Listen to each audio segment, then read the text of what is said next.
오늘은 본문 말씀을 중심으로 새해 왜 오직 기도인가 라는 설교의 제목으로 함께 은혜를 나누고자 합니다. 새해 두 번째 주일입니다. 코로나로 힘겨웠던 2021년을 보내고 오미크론이 창궐한 2022년 새해를 맞이하였습니다. 금년 한 해도 하나님의 은혜로 평안하고 형통하기를 주의 이름으로 축원을 드립니다. 기도 없는 사람은 그리스도인이 아닙니다. 기도 외에 다른 것으로는 이런 유가 나갈 수 없느니라는 주님의 말씀 한마디 속에 기도의 필요성과 기도의 능력과 기도의 결과가 들어 있습니다. 우리는 본문을 통해 왜 오직 기도인가를 찾고 우리의 기도의 자세를 가다듬어 볼 수 있는 이 아침이 되기를 간절히 축복합니다. 첫째로 문제는 누구에게나 있다라는 것입니다. 어느 날 귀신 들린 아들을 고쳐달라며 예수님을 찾아온 어떤 아버지가 있었습니다. 그때 마침 예수님은 베드로, 요한, 야고보 세 제자와 함께 산에 올라가셔서 기도하고 계셨습니다. 그 아이의 아버지와 제자들 사이에 대화가 시작되었습니다. 어떻게 오셨습니까? 제 자식 때문에 이 자리에 왔습니다. 제 자식에게 귀신이 들렸는데 거품을 흘리고 이를 갈고 파리에 갑니다만 고칠 길이 없어서 내가 찾아왔습니다. 제 자식을 고쳐주세요라고 당부 부탁을 합니다. 그러나 산 안에 있던 제자들은 발작하는 아이를 고치지 못했습니다. 예수님은 자주 산에 오르셨습니다. 그 이유는 기도하기 위해서 산에 오르셨습니다. 산에 오르실 때보다 제자들에게도 기도하라 당부를 하시면서 산에 가서 기도하셨던 것입니다. 그날도 예수님은 세 제자와 함께 산에 오르시면서 남아있는 제자들에게 기도하기를 요청했습니다. 그러나 산 안에 있던 제자들은 기도하지 않았습니다. 기도는 가녕 불평과 원망하는 말들을 주거니 받거니 하고 있었던 것입니다. 우린 뭐야? 왜 걸핏하면 선생님은 새 제자만 데리고 기도하는 거야? 이건 말도 안 돼. 편가르기는 거야 뭐야 도대체? 그러면서 불평 불만으로 가득 차 있었던 것입니다. 불평스러운 마음을 먹는 순간 기도의 문은 막히게 되어지는 것입니다. 신앙생활에 불평 불만이 많으면 기도의 문이 막히게 되어지는 것입니다.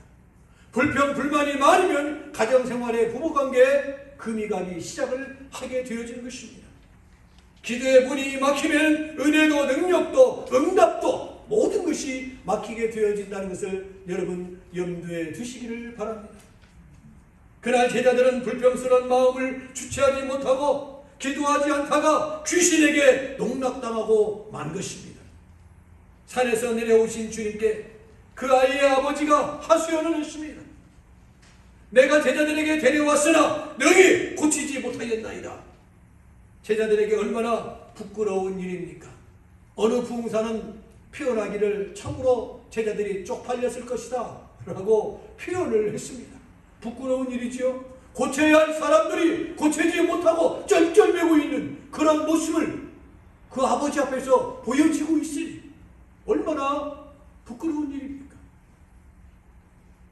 귀신을 내쫓지 못하고 쩔쩔매는 제자들에게 믿음이 없고 패역한 세대라고 예수님은 그들을 책망하셨습니다. 왜 우리는 귀신을 쫓아내지 못하였습니까? 라고 또 뻔뻔스럽게 제자들이 질문을 예수님께 합니다. 주님은 두 가지로 대답했습니다. 믿음이 적은 연군이라. 두 번째, 기도 외에는 이런 유가 나갈 수 없느니라. 분명히 대답을 해 주셨던 것입니다. 제자들 뿐이겠습니까? 오늘 우리도 불평하느라 기도하지 않으면 자신의 문제도 남의 문제도 해결할 수 없다는 것을 항상 염두에 두어야 할 것입니다.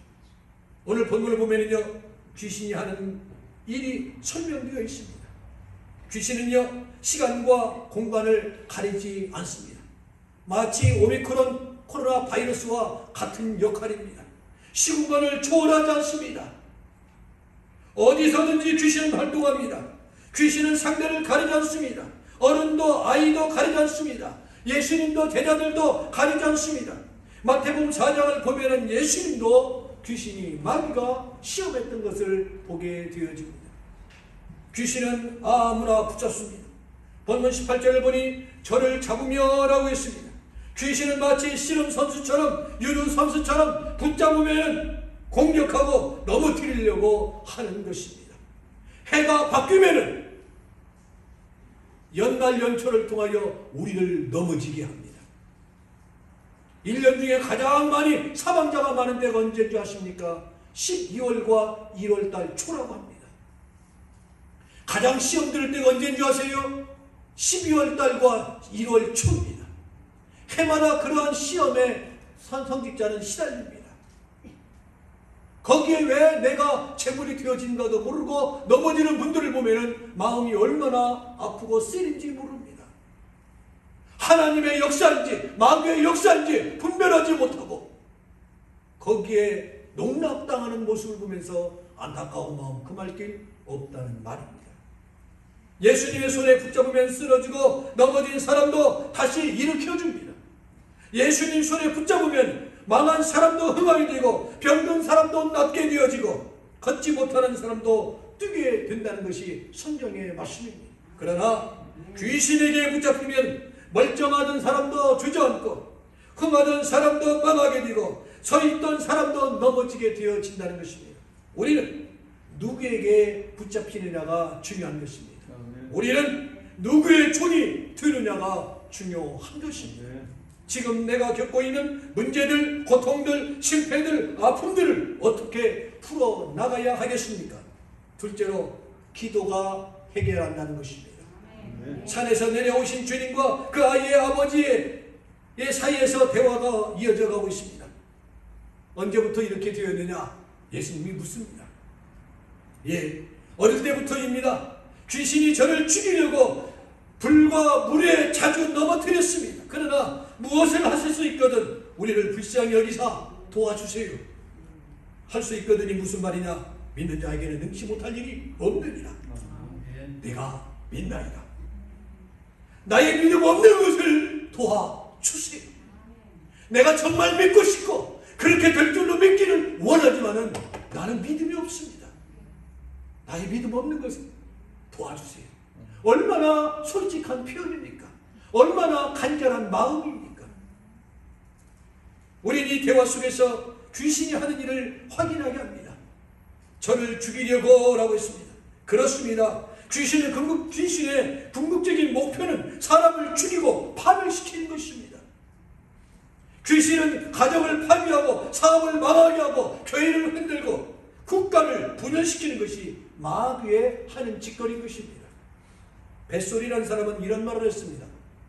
사탄은 가정을 파괴하려 한다. 파괴하지 못하면 흔들어 분열시켜 버린다 라고 표현을 했습니다. 그러나 주님은 살리시는 분이십니다. 일으키시는 분이십니다. 흥하게 하십니다. 우린 본문에서 문제 해결의 과정을 발견할 수가 있습니다. 첫째, 주님이 사건 현장에 찾아오셔야 한다는 것입니다. 산에 올라가셨던 주님께서 제자들과 귀신 들린 아이와 그의 아버지 이와의 뒤엉킨 고민하고 있는 현장에 우리 주님이 찾아오셨습니다. 이 장면을 여러분 주목해 보시기 바랍니다. 잠시라도 주님이 떠나면 사건이 터지고 문제가 터진다는 것을 발견할 수가 있습니다. 주님이 가장이 되고 주님이 주인이 되어야 한다는 것입니다. 주 예수 모신 것이 그 어디나 하늘나라가 이루어짐을 여러분 믿으시기 바랍니다.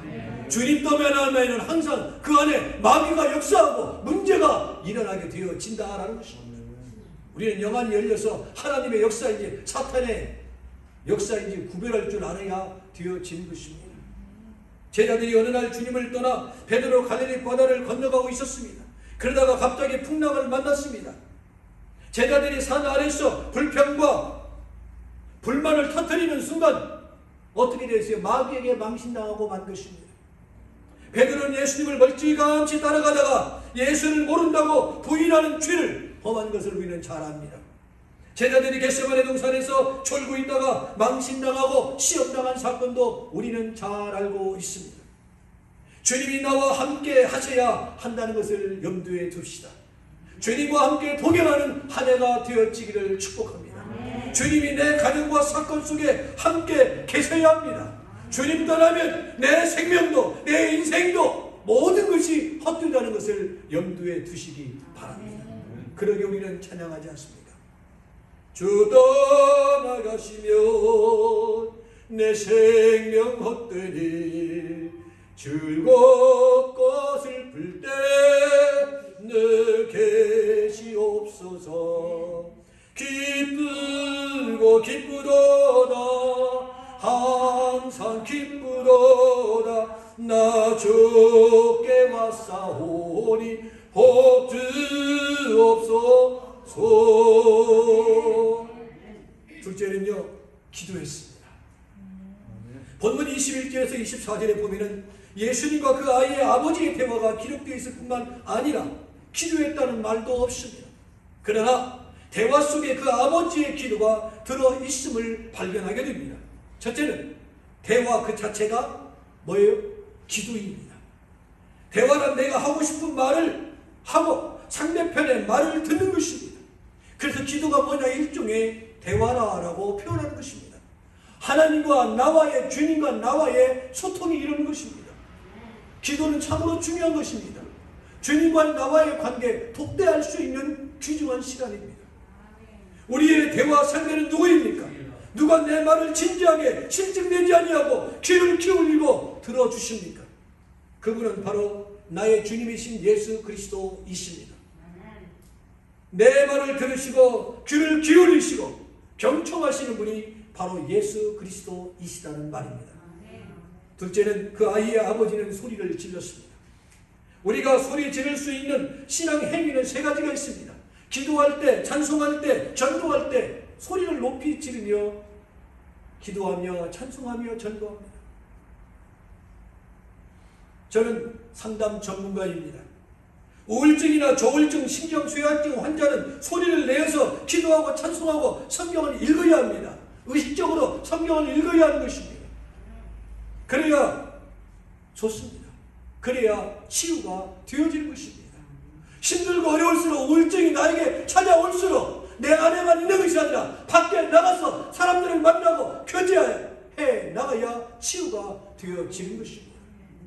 소리 지른다는 것은 자기 감정 표현이기 때문에 자기 치유에 아주 좋은 것입니다. 그러나 걸핏하면 악을 쓰고 화를 내고 소리를 지르는 것은 오히려 증세를 악화시키는 것입니다. 그런 사람을 향하여 우리는 가끔 이런 말을 합니다. 저거 제정신 아니구만. 또 다른 말로 표현하면 뭐라고 하는 거예요? 미쳤다라는 표현인 것입니다. 왜? 분간하지 못하기 때문에. 기도할 때, 찬송할 때, 성경을 읽을 때, 예수 이야기를 할 때 입을 열고 소리를 지르라 했습니다. 너는 입을 넓게 벌려 내게 구하라. 여러분 기억하시기 바랍니다. 그 아이의 아버지는 내가 믿나이다. 나 믿음 없는 것을 도와주세요. 솔직한 표현입니다. 자신의 신앙을 고백했습니다. 그는 믿고 소리를 지른 그 행위가 바로 위대한 기도다라는 말입니다. 사랑하는 성도 여러분, 기도가 문제를 풀고 기도가 문제를 해결하는 것입니다. 기도는 정신도 영혼도 육체도 건강도 문제도 해결한다는 것을 기억하며 2022년 형통의 삶을 위해서 위풍당당하게 한 해의 문을 열기 위해서 기도로 시작하는 여러분이 되기를 축복합니다. 우리는 한 해를 기도로 마무리하고 기도를 새해 문을 열었습니다. 교회의 지도자는 항상 리더는 기회를 드리는 거고 그 기회를 포착하는 것은 회중인 것입니다. 셋째, 주님이 해결하십니다. 본문 23절을 보니 할 수 있거든이 무슨 말이냐? 믿는 자에게는 능치 못할 일이 없느니라고 하셨고 25절을 보면 그 더러운 귀신을 꾸짖어 가라사대 벙어리 되고 귀먹은 귀신아 내가 네게 명하노니 그 아이에게서 나오고 다시는 들어가지 말라 말씀하여 주셨습니다. 그리고 26절을 보면은 그 말씀이 떨어지자마자 귀신이 소리를 지르며 아이로 심히 경련을 일으키게 하며 나갔다라고 말씀하고 있습니다. 25절의 귀신의 특징이 나와 있습니다. 더럽고 벙어리 되고 귀먹었다 있습니다. 더럽고 말 못하고 듣지 못하게 하는 것이 누구의 행위예요? 귀신의 행위인 것입니다. 오늘도 귀신은 더럽고 추한 짓만 골라서 하는 것입니다. 예수를 믿지 못하게 하고 말씀을 듣지 못하게 합니다. 더럽고 추한 귀신아, 말 못하게 하는 귀신아, 듣지 못하게 하는 귀신아, 나사렛 예수의 이름으로 명하노니 물러갈지어다. 담대하게 말할 수 있는 여러분의 당당함이 있기를 축복합니다. 오늘 본문의 결론은 기도 외에 다른 것이 없다는 것입니다. 기도 외에 다른 것으로는 이는 육아 나갈 수 없다는 것이 오늘 결론의 말씀입니다. 딕 이스트맨은 이런 말을 했습니다. 우리가 기도하기로 작정하는 순간부터 마귀는 우리 앞에 여러 가지 종류의 장애물들을 늘어놓을 것이다. 직장에서 일거리가 늘어날 것이며 갈 곳이 많아지고 할 일이 많아질 것이다. 가족들은 시간을 빼앗을 것이고 화를 내게 하고 신경질을 내게 만들어질 것이며 걱정거리가 더 많아질 것이다. 그러나 그때 기도를 포기한다면 패배자가 되고 말 것이다. 얼마나 마음에 동감이 되는지 몰라요. 마귀는요 귀신같이 하래요. 내가 마음만 먹었는데 지가 앞장서서 일을 탁탁 막아요. 못하게 합니다. 거기에 쉽게 포기하면 우리는 아무것도 해낼 수 없습니다. 주위에 이런 많은 장애물들이 있습니다. 그 장애물 넘어 나를 위해서 예배해 놓으신 축복을 바라보면서 위풍당당하게 뛰어넘을 수 있는 여러분이 되기를 원합니다. 코로나 바이러스보다 오미크론보다 하나님을 더 두려워하는 믿음이 우리에게 있기를 진정 원합니다. 우리는 가장 힘든 시간을 보내고 있습니다. 생명의 위협을 받고 있습니다. 한번 왔다 가는 것은 정한 이치입니다. 내가 최선을 다했음에도 불구하고 내 수완이 여기까지라면 받아들일 줄도 알아야 되는 것입니다. 우리는 기도하지 않습니까? 인간의 생사를 주관하시는 하나님이라고 신앙을 고백합니다. 내 생명은 하나님께 있는 것입니다. 내 생명의 주인은 하나님이십니다. 내가 걱정하고 염려하고 두려워한다고 되어질 일은 아무것도 없다는 말입니다. 저는 지난 주간 초에 한 젊은 집사님의 그 고백을 듣고 경제에 큰 신선한 충격과 도전을 받았습니다. 집사님도 코로나보다 오미크론보다 하나님을 더 두려워해야지. 오미크론을 두려워하여 대면 예배를 멀리하는 것 자체가 얼마나 부끄러운가 라는 고백 속에서 성직자로서 40년 이상 강단에 서 있으면서 부끄러움을 느꼈습니다. 가장 강할 때도 혼자 나와서 매일 새벽 예배를 드리며 기도하고 있었지만 내가 진정 코로나보다 하나님을 더 두려워하며 섬기는 마음의 자세로 엎드렸던가 뒤돌아보게 하는 한마디의 충격의 말이었다는 말입니다. 2022년 새 오직 기도입니다. 기도 말고는 길고 방법도 우리에게 없습니다. 세상 과학도 의학도 아무것도 해결하지 못합니다. 지난 주간에 결론을 내린 것은 코로나 너도 살고 나도 살자 함께 가는 방법 외에는 없습니다라고 CDC에서 결정을 내렸습니다. 이 결정사항에서 우리가 어떻게 더 건강하게 지낼 수 있을 것인가 방법을 찾자 결론을 내린 것입니다. 다시 말하면 인간의 방법으로는 해결할 수 없다는 말입니다.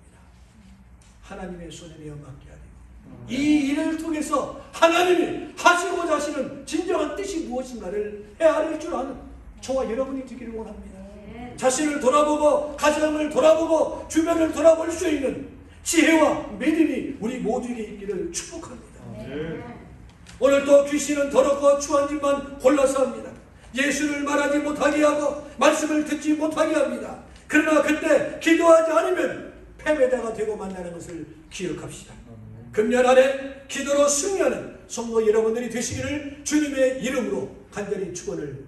이제는 우리 주 예수 그리스도의 은혜와 성부 하나님의 무한하옵신 사랑하심과 성령님의 교통 교제 역사 인도 충만하심의 은총이 주 앞에 나와 함께 제단을 쌓는 모든 종들과 목사님의 영혼을 아버지 손에 내어 맡기며 함께 기도에 참여하는 모든 종들과 박은규 목사님의 모든 가족들 위해 아버지 치유를 사모하며 아버지께 간구하는 문현주 목사님, 출타했다가 오랜만에 함께 이렇게 새벽 재단과 함께 예배를 드리는 우리 신사나 권사님 위해, 그리고 스라의 모든 자녀들과 해돋는 교회 모든 권속들 위해, 학업 위해, 우리가 태어난 대한민국, 우리가 불을 내리며 더 힘있게 한 해 불을 연 이비주 땅 위에, 그리고 선교사님이신 임종혁 선교사님과 선교지 위에 이제로부터 영원토록 함께 있을지어다. 아멘.